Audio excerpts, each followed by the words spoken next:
വണ്ടി നിർത്ത അച്ഛ. അച്ഛ അർജന്റായിട്ടൊരു അന്ത്യകൂതാശ നടത്തണം. അതിലും വലിയ അർജന്റായിട്ടുള്ള കാര്യത്തിന് പോവാണ് കുഞ്ഞാടാ ഞാൻ. നമ്മുടെ അടക്കാൻ പറ്റുന്ന ഒറോത ചേർത്തി അങ്ങനെ അടിതെറ്റി വീണു. അയ്യോ അച്ഛൻ വണ്ടി അങ്ങോട്ട് വിടും. അച്ഛ അച്ഛനെന്തീ ആലോചിക്കണത്? അത് പിന്നെ ഈ മക്കളൊക്കെ വിദേശത്താണല്ലോ, ചടങ്ങിന് അവരെല്ലാം വരുമോ? എവിടെ വരാൻ? വരണമെങ്കിൽ അവര് നേരത്തെ വരൂലേ. അച്ഛനാ ഒറോത ചേർത്തി വീട്ടിലേക്ക് വണ്ടി വിട്ടെ. ഒറോത എങ്കിൽ ഒറോത കേറ്.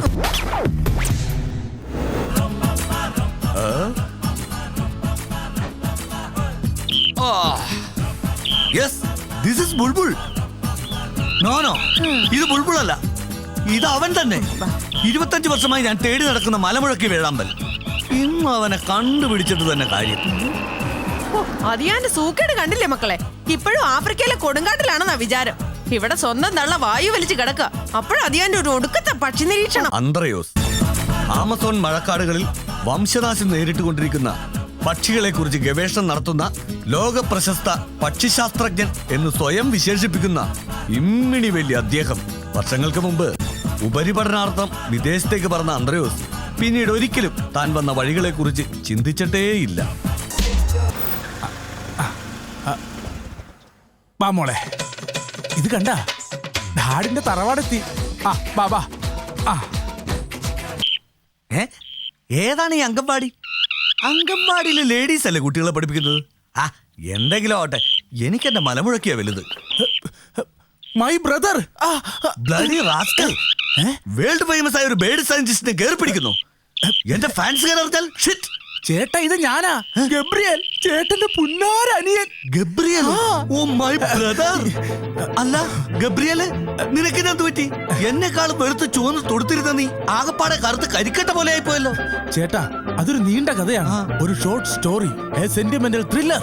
Gabriel from Chile. ചിലിയിലെ മലനിരകളിൽ കിലോമീറ്ററുകളോളം ഭൂമി തുറന്ന് സ്വർണം ഖനനം ചെയ്യുന്ന ഈ സ്വർണവേട്ടക്കാരൻ സൂര്യപ്രകാശം തന്നെ കണ്ടിട്ട് വർഷങ്ങളായി. 11 മാസം കനിയിൽ ഒരേ പണിയാ. വെറും 1 മാസം മാത്രമാ ലീവ്. അപ്പോൾ മാത്രമാണ് ഞങ്ങൾ സൂര്യപ്രകാശം കാണുന്നത്. വെള്ളവും വെളിച്ചവുമില്ലാത്ത ആ കനിയിൽ കിടന്ന് ഞാൻ കറുത്തുപോയതാണ് ചേട്ടാ. ബൈ ദ ബൈ, നിന്റെ കൂടെ ഒരു അംഗൻവാടി തന്നെ ഉണ്ടല്ലോ. ആ ചിൽഡ്രൻസ് ഒക്കെ ആരുടെയാ? അവരെല്ലാവരും എന്റെ മക്കളാണ് ചേട്ടാ. കൊല്ലത്തിൽ 11 മാസവും കനി തന്നെ കിടക്കുന്ന നിനക്കെങ്ങനെയാ ഇത്രയും കുട്ടികൾ? ബാക്കി 1 മാസമുള്ള കാര്യം ചേട്ടൻ മറന്നുപോയാ? അല്ല, നിന്റെ വൈഫിനെ കണ്ടില്ലല്ലോ. അവൾ 9 മാസം പ്രഗ്നന്റാ. അപ്പൊ ഈ സമയത്ത് യാത്ര പാടില്ലെന്ന് ഡോക്ടർ പറഞ്ഞിട്ടുണ്ട്. കാര്യങ്ങളുടെ കിടപ്പുവശം ഇതാണെങ്കിൽ 11 നീ കൊല്ലത്തിൽ 12 മാസവും കനി കിടക്കുന്നതാ ബുദ്ധി.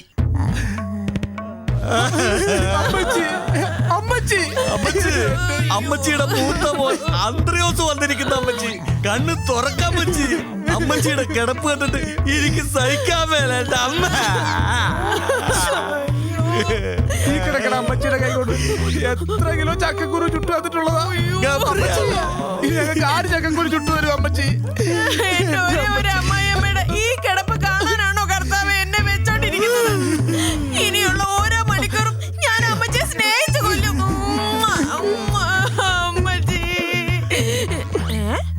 അമ്മച്ചിയെ നോക്കാൻ വന്നിട്ട് മൊത്തം തിന്നു തീർക്കും അല്ലേടി? Silence please. ഈ കിടക്കുന്ന പ്രോപ്പർട്ടിയുടെ പൂർണ്ണ ഉത്തരവാദിത്വം ഡോക്ടർ എന്നെ ഏൽപ്പിച്ചിരിക്കുന്നത്. അതുകൊണ്ട് എല്ലാരും പുറത്തു പോണം. അയ്യോ, ഇത് ഞങ്ങളുടെ പെറ്റമ്മച്ചിയാ. ഈ കിടക്കണ അമ്മച്ചിയുടെ മക്കളാ ഞങ്ങള്. മക്കളാലും ശരി മരുമക്കളാലും ശരി പുറത്തു പോണം.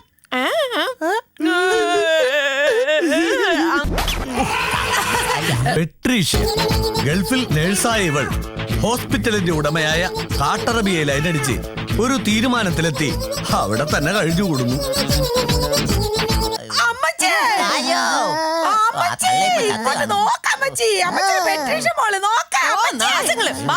സ്വന്തമായിട്ടൊന്ന് സീരിയൽ കാണാൻ പോലും സമ്മതിക്കത്തില്ല. ഒന്നും മിണ്ടാതിരിക്കടി. പിന്നെ എന്നോട് മിണ്ടരുന്ന് പറഞ്ഞ നീ ആരടി? അതെ, ഞാൻ ഈ വീട്ടിലെ മൂത്ത മരുമോളാ. ഈ ജാനറ്റ് പറയുന്നത് പോലെ ഈ വീട്ടിൽ കാര്യങ്ങൾ നടക്കത്തുള്ളൂ.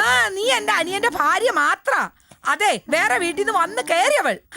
ഞാൻ ഇവിടുത്തെ ഏക മകളാ. അത് നീ മനസ്സിലാക്കിക്കോണം. പിന്നെ എനിക്ക് അതല്ലേ പണി. നീ വന്നപ്പോ മുതൽ കള്ള കണ്ണുനീര് ഒഴുക്കുമല്ലേടി. അതിൽ കൂടുതൽ കണ്ണുനീര് ഞാൻ ഒഴിക്കാറുന്നടി. എന്റെ പെട്രോട്രീഷ്യ അല്ല പെട്രീഷ്യ, ഒന്ന് അടങ്ങടി. പെങ്ങളേലും ഒന്ന് അടങ്ങ്. പോടോ, തലയിൽ ലുങ്കിയിട്ട് നടക്കുക നാണമില്ലാത്തവൻ.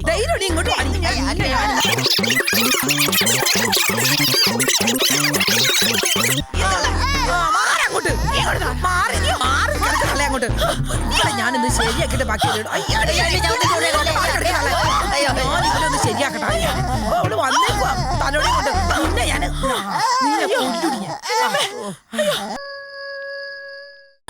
രാത്രി 12 മണി. ഡ്രാക്കുള കാപ്പ് കുടിക്കാനായിട്ട് പുറത്തേക്ക് ഇറങ്ങിയ സമയം. അനുരാഗിണി ഇതായൻ കരളിൽ വിരിഞ്ഞ പൂക്കൾ.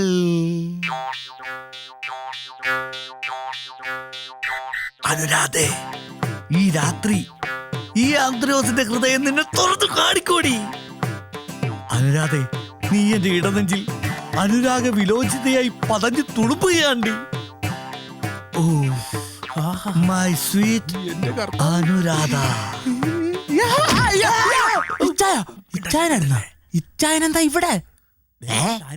ചുമ്മാ ചിലപ്പോ പേടിപ്പിക്കാൻ ആരേലും ആയിരിക്കും. ഒന്ന് അയ്യോ, നീ ഒരു ശബ്ദം കേട്ടില്ലേ? ആരുടെ ശബ്ദം?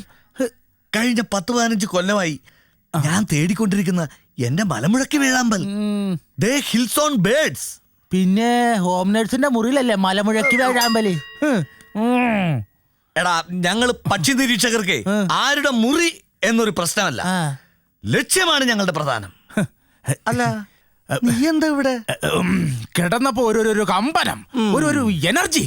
ഇവിടെ ഖനനം ചെയ്താൽ സ്വർണം കാണുമെന്നൊരു ഇന്റിമേഷൻ. ഏത് സിക്സ് സെൻസ്? ആ പിന്നെ ഈ നട്ടപ്പാതിരക്കല്ലേ നിന്റെ ഒരു സിക്സ് സെൻസ്. എന്തായാലും ഇതിന്റെ പിന്നിലെ നിഗൂഢത എന്താണെന്നൊന്ന് അറിയാം. ഡ്രാക്കുള തൽക്കാലം ഇവിടെ ഇരി. അവിടെ എന്താണെന്ന് നോക്കട്ടെ. പോയി കിടന്ന് ഉറങ്ങാൻ നോക്കടാ. എന്തോ ഒരു ശബ്ദം കേൾക്കുന്നു. അയ്യോ, ആരെങ്കിലും വരുന്നതായിരിക്കോ? മാറിക്കോ. വാ. അച്ചായോ, ഏതായാലും ഈ കാട്ടറബിയുടെ തനി സ്വഭാവം നമുക്ക് ഇപ്പൊ കാണാം. അതെ, കാത്തിരുന്ന് കാണാം. മിണ്ടാതിരി. അമ്പട കാട്ടറബി നമ്മുടെ ഹോം നേഴ്സിന്റെ മുറിയിലല്ലേ അവൻ മുട്ടുന്നത്. ഇവൻ ആള് വില്ലനാണല്ലോ. ഇനി നമുക്ക് ഒന്നുമില്ല, ഒരു ഓർക്കക്ഷീണം പോലെ. എന്താ അവിടെ പ്രശ്നം? ചോദിക്കണേ നീ. ഭർത്താവ് ഈ ഹോം നേഴ്സിനെ പീഡിപ്പിക്കാൻ ശ്രമിച്ചു. ഓഹോ, ഞാൻ ജീവിച്ചിരിക്കുമ്പോ ഇവളെ പീഡിപ്പിക്കാൻ ശ്രമിച്ചു അല്ലേ? ഞാനൊന്നും ചെയ്തില്ല.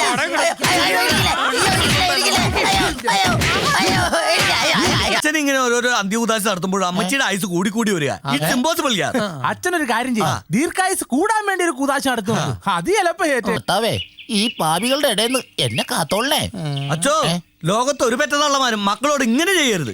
തെക്കോട്ടില്ല വടക്കോട്ടില്ലെന്നും പറഞ്ഞത് എത്ര നാളെ ഈ കിടപ്പിങ്ങനെ കിടക്കുന്നത്? ഇത് ചതിയല്ലത്. ഇത് വെറും ചതിയല്ല, കൊലച്ചതിയാ. ഡെഫിനറ്റ് യാർ. വാട്ട്? യെസ്.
അയ്യോ